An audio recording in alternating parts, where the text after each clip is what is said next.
කොහොමද ඉතින් මගේ යාළුවන්ට අද අපි බලන්න යන්නේ කළු මුහුද පැත්තේ දූපතක ඉන්න මිනිස්සුන්ට ප්‍රශ්නයක් වුණ මිනිමරු සත්ත්ව කොට්ටාසයකගේ කතාවක්. එහෙනම් ඉතින් වැඩි කතාවක් නෑනේ. channel එකට පොඩි subscribe පාරකුත් දාගෙන අපි යමු මේ කතාව මොන වගේ කතාවක්ද කියලා බලන්න. ඔන්නේ නම් ඕගොල්ලන්ගේ කතාව. මං කලින් කිව්වා වගේ මේ කතාව පටන් ගන්නේ කළු මුහුද පැත්තේ තියෙන පුංචි දූපතකින්. මේ දූපතේ ගොඩක් මිනිස්සු ජීවත් වෙනවා. හැබැයි මේ දූපතේ එක ගමක් තියෙනවා මිනිස්සු ටික දෙනෙක් ජීවත් වෙන නොදියුණු ගමක්. මේ ගමේ ඉන්නවා පුංචි ගෑනු ළමෙක්. එයාගේ නම තමයි යූරි. යූරි කියන විදියට මේ දූපතේ ඉන්න මිනිස්සුන්ට සත්තුන්ගෙන් ගොඩක් කරදර තියෙනවා. ඒ කියන්නේ වලස්සුන්ගෙන්, වෘකයන්ගෙන්, ඒ වගේම තවත් අద్භූත සත්තු කොට්ටාසයකකින්. මෙයාලා ඒ අద్භූත සත්තුන්ට කියන්නේ ඕචිලා කියලා. උන්ගේ භයංකාර දෝංකාරයේ මෙහි තියෙන කඳු වලින් නිතරම වගේ ඇහෙනවා. ඒ වගේම යූරි කියන්නේ මේ ඕචිලා එයාගේ මුළු පවුලම විනාශ කරා කියලා. මේ විදියට රෑ වෙනවත් එක්කම මැක්සෙන් කියන මිනිස්සයා පුංචි ළමයි ටිකක් එකතු කරලා හදාගත්ත ළමා හමුදාවකුත් අරගෙන කැලේ පැත්තට යන්න පටන් ගත්තා. ඒ වගේම මේ වාහනේ යූරිත් ඉන්නවා. මේ මැක්සෙන් කියන හාදේ ඇවිල්ලා යූරිගේ තාත්තා කොහොමරි මේම ටික දුරක් යනකොට වාහනේ තිබ්බ රේඩාර් එකට මොකක් හරි සංඥාවක් පෙන්වන්න පටන් ගත්තා. මැක්සෙනුත් ඉතින් දඩ බඩ ගාලා ඒ පැත්තට ගිහිල්ලා වාහනේ නවත්තලා ඒකින්න ළමයිට කිව්වා මෙතන ඉඳන් අපිට පයින් යන්න සිද්ධ වෙනවා කියලා. මෙයාලා මේ ලෑස්ති වෙන්නේ ඕචිලව දඩයන් කරන්න. ඒ වගේම අද තමයි යූරිගේ පළවෙනි දඩයන් දවස. මැක්සෙන් ඉතින් එයාට පුංචි පීයක් දුන්නා. යූරිගේ සීයා මැක්සෙන්ට ඒක දුන්නේ එයත් පළවෙනියටම දඩේ මේ ආපු දවසේ කියලා. ඇත්තටම කවුද මේ ඕචිලා කියන්නේ? ඕචිලා ඇවිල්ලා වඳුරන්ට සමාන හැඩරුවක් තියෙන සත්තු జాතියක්. හැබැයි කියන තරම් නම් එයාලා දරුණුයි වගේ පේන්නේ නැහැ. මොකද මේ ලස්සන අහිංසක පුංචි පැටියෙකුත් ඉන්නේ. කොහොමරි මෙයාලා කෑම කකා ඉන්න අතරේ ඕචි පැටියගේ අම්මට මොකක් හරි ඉවත් දැනෙන්න පටන් ගත්තා. ඒ ඉව ඉතින් වෙන කාගේවත් නෙමේ. මැක්සෙන්ගේ එයාගේ ළමා හමුදාවේ ඉව. ඒ සෙට් එක ඉතින් මෙතෙන්ට පැනලා පිස්සෝ ටිකක් වගේ හතර අතේ වෙඩි තියන්න පටන් ගත්තා. ඒ විතරක් නෙමේ ඕචිලාට ගස් වලට නගින්න බැරි වෙන්න එයාලා ගස් වලටත් ගිනි තියන්න පටන් ගත්තා. කොහොමරි මේ කලබල මැද්දේ ඕචි පැටියට යාගේ අම්මවත් මග ඇරුණා. ඒ අස්සේ හතර වටේ දුව හිටියේ යූරිත් එකපාරටම බීමට ඇදගෙන වැටුණා. ඕචි පැටියගේ අම්මත් එයාගේ පැටියව හොයාගන්න ගොඩක් උත්සාහ කරා. හැබැයි මේ වෙඩි වරසා මැද්දේ එයාල්ට ඒක කරගන්න බැරි වුණා. ඕචිලා ටිකත් එහෙමම වෙන පැත්තකට දුවන්න පටන් ගත්තා. හොඳටම කලබල වෙලා ඉන්න පැටියත් ගස් වලින් පැන වෙන පැත්තකට යන්න පටන් ගත්තා. කොහොමරි ඉතින් මේ විදියට ඊළඟ දවසත් උදා වුණා. මැක්සිම් ඉතින් උදේ පාන්දරින්ම එයාගේ ළමා හමුදාවත් එකතු කරගෙන කලින් දවසේ දඩේම වැරදුන එක ගැන කතා කරන්න පටන් ගත්තා. මොකද මේ ළමා හමුදාවට ඊයේ රෑ එක සතෙක්වත් බිම දාගන්න බැරි වුණ හින්දා. කොහොමරි මෙතන ඉන්න ළමයිගේ දෙමව්පියන්ගේ එදිනෙදා වැඩවලට ඕචිලාගෙන් ගොඩක් කරදර තියෙනවලු. ඒක නිසා තමයි මේ දෙමව්පියෝ මේ ළමයිව මැක්සෙන් ළඟට එවලා තියෙන්නේ. ඒ සතුන්ව දඩයන් කරන්න. ඒ වගේම මෙතන ඉන්න පෙට්‍රෝ කියන හාදයත් මැක්සෙන්ගේ ළමෙක්. ඒ කියන්නේ අනාථ වෙලා ඉන්නකොට අරන් හදාගත්ත ළමෙක්. මැක්සෙන් කියන විදියට එයාගේ බිරිඳත් මේ ඕචිලා කියන සත්තු අරන් ගිහිල්ලා. ඒක නිසා තමයි එයා ගොඩක්ම මේ ඕචිලත් එක්ක තරහින් ඉන්නේ. මේ රැස්වීම මේ විදියට ඉවර වෙලා මැක්සෙන්ලා එයාලගේ ගෙදරට ගිහිල්ලා කෑම කන්න පටන් ගත්තා. කොහොමරි මේම කෑම කන අතරේ මෙතෙන්ට ඇදිලා ආවා යූරිගේ අම්මා ගැන කතාවක්. ඒ කතාවල හැටියට නම් යූරිගේ අම්මා මැරිලා නැහැ. මෙයාලගෙන් වෙන් වෙලා ගිහිල්ලා වෙනම තැනක ජීවත් වෙනවා. එතකොට මැක්සිම් එයාගේ බිරිඳ ඕචිලා අරන් ගියා කියලා අනිත් ළමයිට කිව්වේ බොරුවක්. හැබැයි ඉතින් ඒ කතා බහ වැඩි දුරක් ගියේ නෑ. තාත්තා යූරිව කැලේ පැත්තට යවුවා කැලේ අටවල තියෙන උගුල් ගැන බලන්න කියලා. යූරිත් ඉතින් තාත්තත් එක්ක හොඳටම මල පැනලා කැලේ ඇතුළට ගිහිල්ලා උගුල් ටික බල යනකොට එයා දැක්කා එක උගුලක් නැහැ කියලා. ඒක හයි කරලා තිබ්බ දන්වැල විතරයි ඉතුරු වෙලා තිබුණේ. ඒ වගේම මෙතන ලී පැල්ලම් ගොඩකුත් තියෙනවා. යූරි ඉතින් ඒ පැල්ලන් දිගේ ගිහිල්ලා බලනකොට එයා දැක්කේ කලින් දවසේ හිටිය ඕචි පැටිය එයාලගේ උගුලකට අහුවෙලා ඉන්නවා. හැබැයි ඉතින් බැලූ බැල්මට නම් එයාගේ නපුරු පාටක් පේන්නේ නැහැ. ඒ වගේම එයා ගොඩක් වේදනාවෙන් ඉන්නේ උගුලට අහුවෙලා ඉන්න නිසා. යූරිටත් ඉතින් ඒ සතා ගැන දුක හිතිලා එයාගේ බෙල්ලට පොල්ලක් තද කරලා උගුල ගලවලා දැම්මා. පැටියත් ඒත් එක්ක මෙතනින් පැනලා යන්න හැදුවත් තුවාල වෙච්ච කකුල් නිසා පැටියට වැඩි දුරක් යා ගන්න බැරි වුණා. ඒ විතරක් නෙමේ පැටියා ගොඩක් අසරණ විදියට යූරි දිහා බලන්නත් පටන් ගත්තා. යූරි ඊට පස්සේ පැටියව බෑග් එක ඇතුළට දාගෙන එළියේ හිටපු අයටත් හොරෙන් එයාගේ කාමරේ අස්සට අරගෙන ගියා. පැටියත් ඉතින් හොඳටම බය වෙලා හිටිය නිසා යූරියාගේ කකුලට බෙහෙත් දාන්න හැදුවත් පැටියා ඒකට ඉඩ දුන්නේ නැහැ. යූරි ඊට පස්සේ එයා ළඟ තිබ්බ උල් දත් සෙට් එකක් දාගෙන පැටියව පොඩ්ඩක් බය කරලා එයාගේ කකුලට වෙලුමක් දාලා දැම්මා. පැටියා ඊට පස්සේ දැක්කා යූරි හුරතලයට හදන දලඹුව වගේයා. යූරි නම් හිතුවේ පැටියා උන්ව කන්න යනවා කියලා. හැබැයි පැටියා එතෙන්ට ගිහිල්ලා එයාගේ කටින් සද්ද කරනකොට දලඹුවගේ බූල් වල තිබ්බ දෙයක් දිලිසෙන්න පටන් ගත්තා. ඒක දිහා බලන් හිටිය යූරිට තේරුණා එයාලා මේ සත්තු ගැන හිතන් ඉන්න විදිය සම්පූර්ණයෙන්ම වැරදි කියලා. කොහොමරි මේ පැටියගේ කටහඬේ සද්දේ එළියේ හිටිය පෙට්‍රෝටත් ඇහුණා. යූරිත් ඉතින් දඩ බඩ ගාලා එයාගේ බඩු ටිකත් පැක් කරගෙන පැටියවත් අරගෙන ගෙදරින් පැනලා යන්න හදනකොටම එයාව අහු වුණා පෙට්‍රෝට. පෙට්‍රෝත් ඉතින් හොද්දටම කලබල වුණා. යූරිගේ පිටේ ඕචි පැටියෙක් ඉන්නවා දැකලා. හැබැයි පෙට්‍රෝ යූරිට කිසිම කරදරයක් කරේ නැහැ. යූරිත් ඉතින් මම තනියම ඉන්න එක හොඳයි කියලා ජනේලෙන් පැනලා මෙතනින් යන්න ගියා. මේම උදේ වෙනවත් එක්කම කතාව යනවා වල් ගොඩක් පුරවගත්ත වාහනයක් කෙලවන ගෑනු මිනිසෙක් ළඟට. ඒ වෙන කවුරුත් නෙමේ යූරිගේ අම්මා වුණ ඩාෂා. අනිත් එක එයාගේ එක අතකුත් නැහැ. එයා එතකොට මැරිලා නැහැ. කඳු මුදුනක් උඩට වෙලා බැටළුවොත් බලාගෙන එයා එහෙ ජීවත් වෙනවා. කොහොමරි මේම ටික වෙලාවක් යනකොට එයාට ඇහෙන්න පටන් ගත්තා ඕචි පැටියගේ අම්මා පැටිය නැති වුණ දුකට කෑ ගහන සද්දේ. ඩාෂාත් ඉතින් ඒ සද්ද ඇහෙන පැත්ත දිහා බය වෙලා වගේ බලාගෙන හිටියා. හරියට එයාට ඒ භාෂාව තේරෙනවා වගේ. අනිත් පැත්තෙන් උදේ කෑම කන්න යූරියාවේ නැති නිසා තාත්තා පෙට්‍රෝගෙන් ඇහුවා යූරි කොහෙ ගිහිල්ලාද? ඔයා ඒව අන්තිමට දැක්කේ කීයටද කියලා. පෙට්‍රෝත් ඉතින් ඊයේ වුණ කිසිම දෙයක් තාත්තට කියන්නේ නැතුව එයා කිව්වේ කෑම මේසෙදි තමයි මං එයාව ඊයේ අන්තිමේටම දැක්කේ කියලා. මැක්සෝ ඊට පස්සේ යූරිගේ කාමරය ඇතුළට ගිහිල්ලා බැලුවා. එතනදී යට හම්බුනේ යූරි ගෙදරින් යනවා එයාව හොයන්න එපා කියලා ලියලා තිබ්බ ලියුමක්. ඒ වගේම තාත්තට හම්බුණා කාමරේ බිම තිබිලා ඕචි පැටියගේ බූල් ටිකකුයි එයාගෙන් වැටිච්ච ලේ ටිකකුයි. මේ හැම දෙයක්ම දැක්ක තාත්තා හිතුවේ ඕචිලා ඇවිල්ලා යූරිව පැහැරගෙන ගිහින් කියලා. තාත්තා ඉතින් විකාර යුද ඇඳුමකුත් ඇඳගෙන එයාගේ ළමා සොල්දාදුව ටිකවත් එකතු කරගෙන යූරිව හොයන්න යන්න පිටත් වුණා. පෙට්‍රෝව යවුව ඩාෂාගේ ගෙවල් පැත්තට. යූරි එහෙ ගිහිල්ලාද කියලා බලන්න. යූරි නම් මේ වෙනකොට ටිකෙන් ටික නගරේ තිබ්බ සුපර් මාකට් එකක් ළඟට කිට්ටු වෙලා. යූරිගේ තාත්තා නම් කවදාවත් යූරිට මේ වගේ තැන්වලට එන්න දීලා තිබ්බේ නැහැ. කොහොමරි යූරි ඕචි පැටියෝ බෑග් එක අස්සේ දාගෙන සුපර් මාකට් එක ඇතුළට රිංග ගත්තා. මේම ටික වෙලාවක් යනකොට ඇතුලේ හිටපු ගෑනු කෙනෙක් ඕචි පැටියව දැකලා යටි ගිරියෙන් බෙරියන් දෙන්න පටන් ගත්තා. කැෂියර් එකේ හිටිය කොල්ලත් එතන තිබ්බ තුවක්කුවක් අරගෙන ඒ සද්ද එන පැත්තට එන්න පටන් ගත්තා. යූරි ඉතින් මේ දේවල් වලට බය වුණ පාර සුපර් මාකට් එක ඇතුලේ තිබ්බ ෆ්‍රිජ් එකක් අස්සේ හැංගිලා. ඒ අස්සේ පැටියා හොඳටම කෑ ගහන හින්දා යූරියාගේ කට වහන්න ගිහිල්ලා පැටියාගේ අතත් හැපුවා. යූරිත් ඒ වේදනාවෙන්ම එතනින් එළියට ඇවිල්ලා අර පොර වෙඩි තියන්න කලින් සුපර් මාකට් එකේ වීදුරුවත් කඩාගෙනම එතනින් එළියට පැනගත්තා. ඒ විතරක් නෙමේ රෝදේ ගලවලා හයි කරන මිනිස්සෙක්ගේ වාහනයකුත් අරගෙන මෙතනින් පැනලා යන්නත් පටන් ගත්තා. කොහොමරි මේම ටික වෙලාවක් යනකොට ඕචි පැටියා හපපු තැන ආසාදනයක් වගේ ඇති වෙලා ඉදිමිලා බිබිලි දාන්න පටන් ගත්තා. ඕචි පැටියත් ඉතින් ඒක දැකලා හොඳටම අවුල් ගියා. හැබැයි යූරියාට කිව්වේ මේක ඔයාගේ වැරද්දක් නෙමෙයි කියලා. අනිත් හොඳම වැඩේ තමයි බාගෙට හයි කරලා තිබ්බ රෝදෙත් මේ වෙලාවේ ගැලවිලා ගිහිල්ලා වාහනෙත් පල්ලමකට පෙරළුණා. කොහොමරි මේම ටික වෙලාවකට පස්සේ යූරිව හොයාගෙන යන තාත්තලගේ සෙට් එකත් මේ අනතුර දැක්කා. ඒ වගේම පොලිසිය ඒක ඇතුලේ තිබිලා හොයාගත්ත දත් සෙට් එකෙන් තාත්තා දැනගත්තා යූරි මේක ඇතුලේ ඉඳලා තියෙනවා කියලා. අනිත් පැත්තෙන් පෙට්‍රෝත් මේ වෙලාවේ ඩාෂාගේ ගේ ළඟට ගිහිල්ලා ගේ දිහා ඇහැ ගහගෙන ඉන්න පටන් ගත්තා. යූරිත් මේ වෙනකොට කැලේ ඇතුළට ගිහිල්ලා කූඩැල්ලෝ ටිකක් පාවිච්චි කරලා අතේ තියෙන ඕචිගේ විස ටික එළියට ඇද ගන්න පොඩි ට්‍රයි එකක් දෙනවා. හැබැයි ඉතින් ඒ වැඩේ එච්චරම සාර්ථක වැඩක් උනේ නෑ. ඒ වගේම කෙල්ලටත් දැන් ටිකෙන් ටික හොඳටම අමාරු වීගෙන එන්නේ.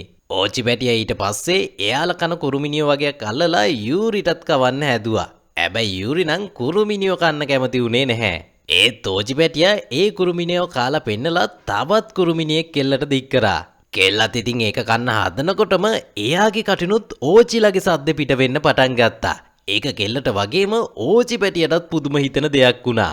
පේන විදියට ඕචි පැටිය හපපු වාරට කෙල්ලට එයාලගේ භාෂාව පුළුවන් වෙලා වගේ.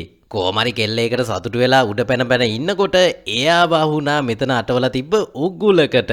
ඕචි පැටියත් ඒකට හොඳටම බය වෙලා මෙතන තිබ්බ ගහක් උඩට අමාරුවෙන් නගින්න පටන් ගත්තා. කෙල්ලගේ වෙලාවට ඒ උගුල වෙන කාගේවත් නෙමෙයි. එයාගේ අම්මා වුණ ඩාෂාගේ. ඩාෂා ඊට පස්සේ එයා උස්සගෙන කඳු මුදුනේ තිබ්බ එයාගේ ගෙදරට අරගෙන ගිහිල්ලා තෙත් වෙච්ච ඇඳක් වගේ එකක් උඩින් තිබ්බා. යූරිටත් සී ඇවිල්ලා බලනකොට එයා දැනගත්තා කෙල්ල මේ ඉන්නේ එයාගේ අම්මා ළඟ කියලා. ඩාෂා ඊට පස්සේ ටෝච් එකකුත් අරගෙන එළියට ගිහිල්ලා බැටළුවන්ගේ ඇඟස් හිටපු වවුලෙක්ව අරගෙන ඇවිල්ලා හැලියකට දාලා රත් කරන්න පටන් ගත්තා. මේම රත් කරන ගමන් එයා යූරිට කිව්වේ මේ මිටියාවතේ ඕන තරම් වවුලෝ ඉන්නවා. හැබැයි මේ වවුලයි අතරින් විශේෂයි. මොකද මේ වවුලගේ ලේ ඕචිලගේ විෂට හොඳ ප්‍රතිවිෂක්. ඒක නිසා මේ වවුලගේ ලේ තමයි ඔයාට තියෙන එකම බෙහෙත කියලා. ඒත් යූරි නම් කැමති වුණේ නැහැ මේ බෙහෙත විදිනවට. මොකද ඕචි පැටියා හැපුවට පස්සේ එයාට ඕචිලගේ භාෂාව කතා කරන්න පුළුවන් හැකියාව ලැබුණ නිසා. ඩාෂා ඒ කතාවට පුදුම වෙලා බලන් ඉඳලා කිව්වා ඔයා නම් ඇත්තටම මගේ දුව තමයි. ඔයා පුංචි කාලෙදී මම ඕචිලා කතා කරන වචන ටිකක් ඔයාට කියලා දුන්නා. ඔයා ඕචිලගේ භාෂාව කතා කරන්නේ ඕචි ඔයාව හපපු නිසා නෙමේ. මම ඒව ඔයාට කියලා දුන්න නිසා කියලා. ඩාෂා ඊට පස්සේ බටනලාවක් අරගෙන කෙල්ලට වාදනය කරලා පෙන්නුවා එයාලා කතා කරන හඬවල් කීපයක්. යූරිත් ඒ වහගෙන ඉඳලා අම්මගෙන් ඇහුවා ඇයි ඔයා මාව දාලා ආවේ කියලා. ඩාෂා එතකොට කිව්වේ ඔයාගේ තාත්තා තමයි මාව ඔයාගෙන් වෙන් කරලා තිබ්බේ කියලා. කොහමරි ඒ කතා බහ යන අතරේ අම්මා එකපාරටම කෙල්ලට බෙහෙත විදලා දැම්මා. කෙල්ලට නම් ඒක පාට වේදනාකාරී දෙයක් වුණා. කෙල්ලේම වේදනාවෙන් කෑගාන සද්දේ ගේදියා බලන් හිටිය පෙට්‍රෝටත් ඇහිලා එයා මැක්සෙන්ට දැනුම් දුන්නා යූරි ඉන්නේ මෙහෙ කියලා. මේ විදියට ඊළඟ දවසත් උදා වුණා. ඩාෂාගේ බේත් නිසා යූරිගේ අතත් දැන් හොඳටම සනීප වෙලා. යූරි හිටපු තැනින් පල්ලෙහාට බහිනකොට එයා දැක්කා ඩාෂා බටනලාවෙන් ඕචිලගේ සද්දයක් ලස්සනට වාදනය කරනවා. යූරි ඒත් එක්කම දැක්කා මෙතන තියෙන සිටියමක ඕචිලා ජීවත් වෙලා ඉන්න තැනත් ලකුණු කරලා තියෙනවා. ඒක දැක්ක යූරි අම්මට කිව්වා මෙතන නේද ඕචිලා ජීවත් වෙන්නේ. මම ඕචි පැටියව එතනට එක් කරගෙන යනවා කියලා. හැබැයි අම්මා කිව්වේ ඒක සිය දිවි නසා ගැනීමේ ගමනක්. ඒ වගේම ඕචි පැටිය ළඟින් දැන් මිනිස්සුවක් එන නිසා ඕචි පැටියගේ අම්මව්ව ප්‍රතික්ෂේප කරයි කියලා. හැබැයි ඉතින් යූරි නම් ඒව ඇහුවේ නෑ. එයා අම්මත් එක්කත් කේන්ති අරගෙන ගොවිපලේ තිබ්බ බිත්තර ටිකුත් අරගෙන කැලේ පැත්තට යන්න පටන් ගත්තා ඕචි පැටියව හොයාගන්න. කොහමරි මේම ටික වෙලාවක් යනකොට පෙට්‍රෝගේ පණිවිඩය නිසා මැක්සිමුත් ඩාෂාගේ ගෙවල් පැත්තට ආවා. මැක්සිම් ඊට පස්සේ ඩාෂා ළඟට ගිහිල්ලා එයාත් එක්ක පොඩ්ඩක් ෂේප් එකේ කතා කරන්න පටන් ගත්තා. ඒ කතා බහින් තේරෙන්නේ කාලෙකට කලින් ඩාෂාගේ අතත් ඕචි කෙනෙක් කපලා තියෙනවා. ඒ අතේ ආසාදනය වැඩි වෙන හින්දා මැක්සිම් කරලා තියෙන්නේ ඩාෂාගේ අත එතනින් කපලා දාපු එක. ඩාෂා මේ වෙලාවේ කිව්වා මම දැන් ඕචිලාගේ විසට බෙහෙතක් හොයාගෙන තියෙන්නේ කියලා. කොහමරි මේ කතා බහ ටික දුරක් යනකොට මැක්සිම් දැනගත්තා යූරි මෙහෙ නෑ කියලා. ඒ වගේම යාට ගොඩක් කේන්ති ගියා ඩාෂා යාට තනියම යන්න දුන්න එකට. හැබැයි ඉතින් මැක්සිම්ට නම් ඩාෂාත් එක්ක හැරෙන්නවත් බැරි වුණා. කොහමරි ඒ සටන යන අතරේ ළමයි ටික ඇවිල්ලා කිව්වා අපි වැදගත් දෙයක් හොයාගත්තා කියලා. ඒ වැදගත් දේ වෙන මොකුත් නෙමේ ඕචිලා ජීවත් වෙලා ඉන්න ගුහාවල් ලකුණු කරපු සිටියම. ඒක දැක්ක මැක්සිම් පාට විදියට සතුටු වුණා. මොකද මැක්සිම් මෙච්චර කල් හෙව්වේ මෙන්න මේ කූඩු තියෙන තැන. හැබැයි ඩාෂා කිව්වේ ඔතෙන්ට ගියොත් එහෙම ඔයාටයි වාගේ ළමා හමුදාවටයි පන පිටින් නම් ආපහු එන්න හම්බෙන එකක් නැහැ කියලා. ඒත් ඉතින් එයා නම් ඒ කතාව අහපු පාටක් පෙනුනේ නැහැ.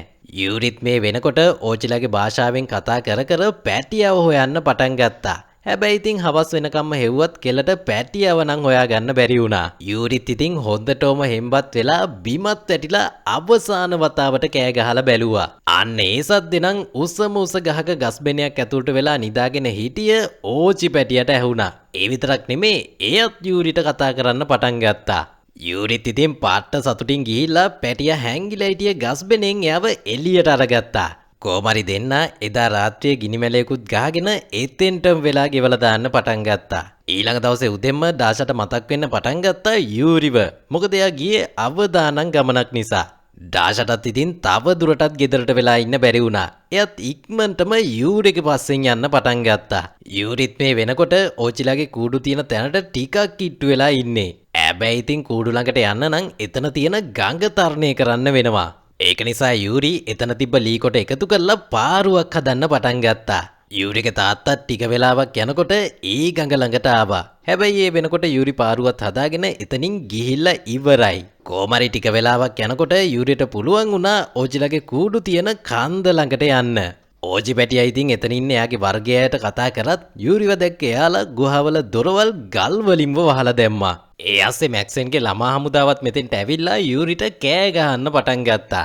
ඒක දැක්ක යූරිත් හොඳටම කලබල වෙලා පාරුව පදින්න ගිහිල්ලා ඒක ගලක වැදිලා දෙන්නම වතුර ඇතුළට වැටුණා. කෙල්ලත් ඉතින් හෙන්න ගේමක් දීලා ඕචි පැටියවත් අල්ලගෙන කොහොම හරි එතන තිබ්බ ගලක් උඩට ගොඩ වුණා. තාත්තත් යූරිට කතා කරලා යූරි ළඟට යන්න හැදුවත් යූරි ආයෙමත් වතුරට පැනලා එතන තිබ්බ ගුහාව ඇතුළට පීනන්න පටන් ගත්තා. ඒ ගුහාව ඇතුලේ කන්දේ එහා පැත්තට යන්න පුළුවන් විදිහේ උමගක් තියෙනවා. පෙට්‍රෝත් මේ වෙලාවේ පිස්සු ඇදිලා ඉන්න මැක්සෙන්ට කිව්වා යූරිව කවුරුත් පැහැරගෙන ගියේ නෑ. මමයි එයාට යන්න දුන්නේ කියලා. මැක්සෙන්ටත් ඒ කතාව අහපුවාම හොඳටම තරහ ගියා. හැබැයි එයාගේ විකාර යුද ඇඳුම් ටික ගලවලා දාලා ළමයිට කිව්වා මට ඔයාලව අනතුරේ දාන්න ඕන නෑ. ඒක නිසා මම මේ ගමන තනියම යනවා. ඔයාලා මේ සීමාවට වෙලා ඉන්න කියලා.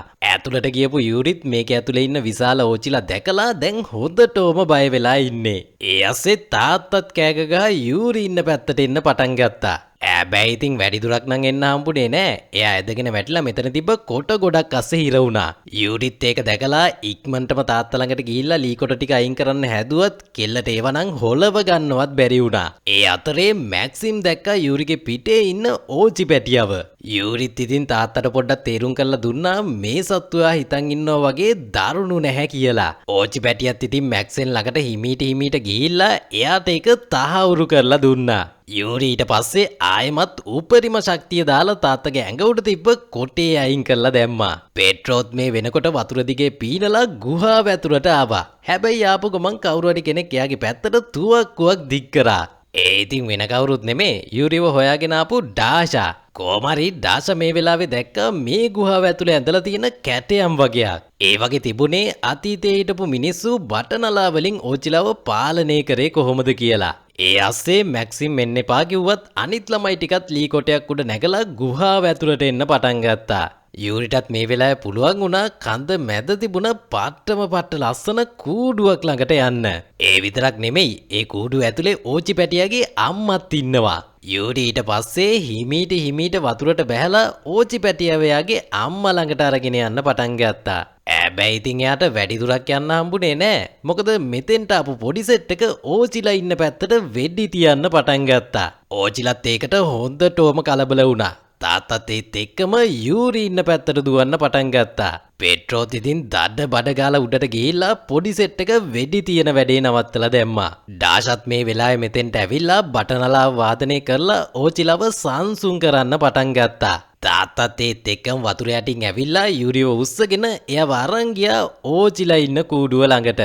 යූරි ඊට පස්සේ ඕචි අම්මා ළඟට ගිහිල්ලා එයාට ගෞරව කරලා පැටියව එයාට බාර දුන්නා. ඕචි අම්මත් ඉතින් පැටියව ප්‍රතික්ෂේප නොකර ආදරෙන් බාරගත්තා. ඕචි පැටියත් එයාව මෙහාට ගෙනාපු එකට යූරිට ස්තුති කරන්න අමතක කරෙත් නැහැ. අනිත් වැදගත්ම දේ තමයි ඕචි පැටියට එයාගේ අම්මව හම්බුණා වගේම යූරිටත් එයාගේ අම්මත් එක්ක ආයෙමත් එකට ඉන්න අවස්ථාව උදා වුණා. ඉතින් මේ විදියට මේ ලස්සන කතාව ඉවර වෙනවා. තවත් අලුත් කතාවකින් හම්බෙනකන් ඔයගොල්ලෝ හැමෝටම සුබම සුබ දවසක්.